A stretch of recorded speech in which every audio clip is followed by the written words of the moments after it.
Hai teman, kembali lagi dengan saya yang akan membacakan novel berjudul Terpaksa Menikahi Pak Ustadz.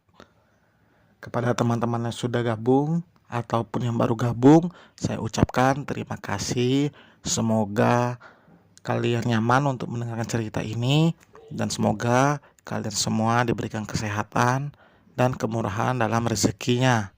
Amin, amin ya robbal alamin. Baiklah, langsung saja kita mulai. Bab 57. Gimana? Tanya Syafiq. Alika dengan susah payah menelan oatmeal yang dimakannya, bahkan hanya di ujung sendok.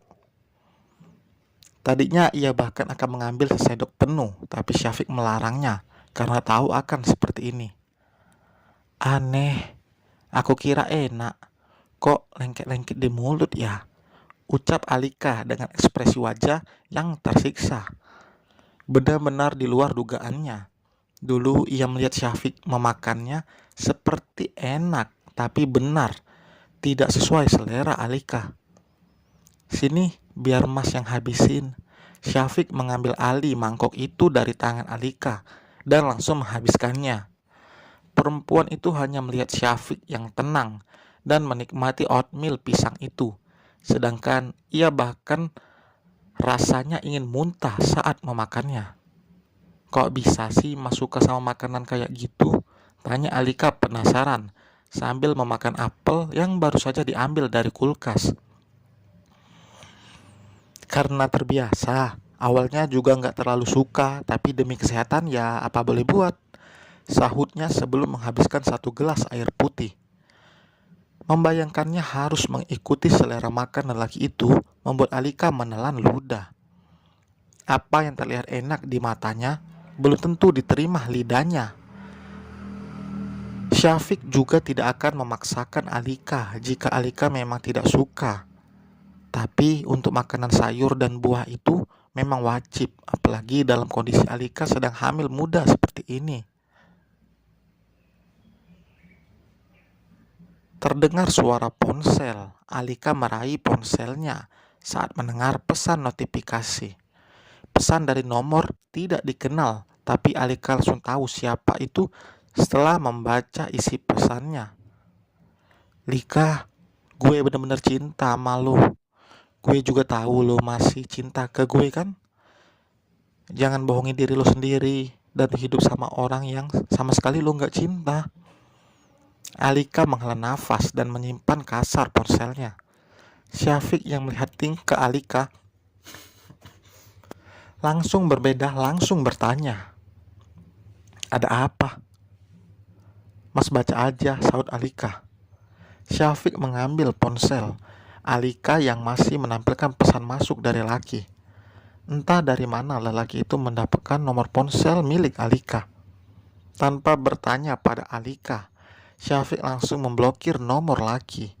Tahu jika lelaki itu memiliki niat terselubung dan ia tidak perlu izin dari istrinya untuk melakukan itu. Demi menjaga keutuhan rumah tangganya, jelas Syafiq harus menyingkirkan kerikil seperti laki. Lelaki itu pasti tidak akan menyerah begitu saja pada Alika. Tapi Syafiq juga tidak akan membiarkan laki mengganggu Alika. Lain kali kalau dia ada hubungi kamu lagi, abaikan, pesan Syafiq. Dia itu gampang banget kalau mau dapat nomor orang.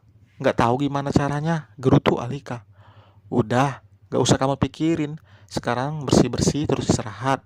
Biar Mas yang beresin dapur, ujar Syafiq. Aku bantu ya. Alika mengikuti langkah Syafiq. Ini cuma sedikit. Sekarang kamu bersih-bersih aja sana. Alika mengangguk lalu bergegas menuju lantai 2. Ia sebenarnya tidak takut, tapi hanya terganggu dengan laki yang masih menghubunginya.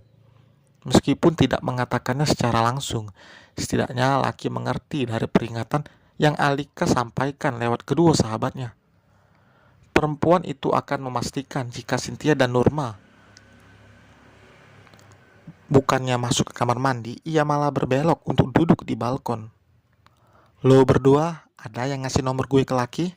Pesan yang Alika kirimkan di grup. Hanya selang beberapa detik ada pesan balasan. Mana ada, buat apa gue ngasih ke bangsat itu? balas Cynthia. Gue juga enggak kok, balas Nurma. Soalnya tadi dia chat gue, terus nomornya langsung diblokir Mas Syafiq. Tanya kembali Alika. Wah, benar-benar tuh anak. Gak ada malunya, padahal udah ditolak. Kesal Nurma. Jaga-jaga deh lo, Li. Jangan sampai nanti dia datang, lo kesana. Dia datengin lo kesana. Saran Cynthia ke Alika. Kalau cuma lewat chat ya gue masih santai, tapi kalau datang langsung terus gue diculik gimana? Ketik Alika di grup. Cup cup, gue yakin suami lo bakal jagain lo kok. Nggak mungkin biarin cecunguk itu gangguin lo, ucap Nurma. Nanti kita berdua coba deh buat datengin dia. Siapa tahu diomongin baik-baik masih bisa nyampe tuh ke otaknya yang tolol itu. Ya nggak Nur? Balas Cynthia. Makasih ya lo berdua udah support gue. Gue lagi usaha ini buat dapet jodoh terbaik buat kalian, ujar Alika. By the way, bentar lagi ada yang manggil kalian auntie loh, ujar Alika. Kita dipanggil auntie? Kalau gue emang iya udah dipanggil auntie kali, balas Norma. Lah gue kan anak tunggal, mana bisa gue punya ponakan, jawab Cynthia. Elah, lo pada gak peka banget sih, gue hamil, ngerti lo berdua, balas Alika. What? Beneran Li? Tokcer juga ternyata. Sekali tanam langsung jadi. Gimana gak jadi, orang dia aja mainnya, balas Alika. Perempuan itu terkikik geli saat mengetik pesan yang sengaja digantung. Apa Li? Jangan bikin gue penasaran. Lo udah jadi pemain pro nih kayaknya. Kamu belum bersih-bersih sayang? Suara Syafiq mengagetkan Alika hingga ponselnya terjatuh. Dengan cepat Syafiq mengambil. Ia tidak sengaja membaca penggalan pesan yang dikeruk Alika, yang sepertinya akan menceritakan hubungan ranjangnya pada orang lain. Aku lagi chatting sama teman-teman aku, jawab Alika. Lalu kembali mengambil ponsel itu dari tangan Syafiq. Lelaki itu menggelengkan kepalanya dan menyimpan ponsel Alika di selaku celananya. Maaf, tapi mas gak sengaja baca chat yang kamu kirim, ungkap Syafiq.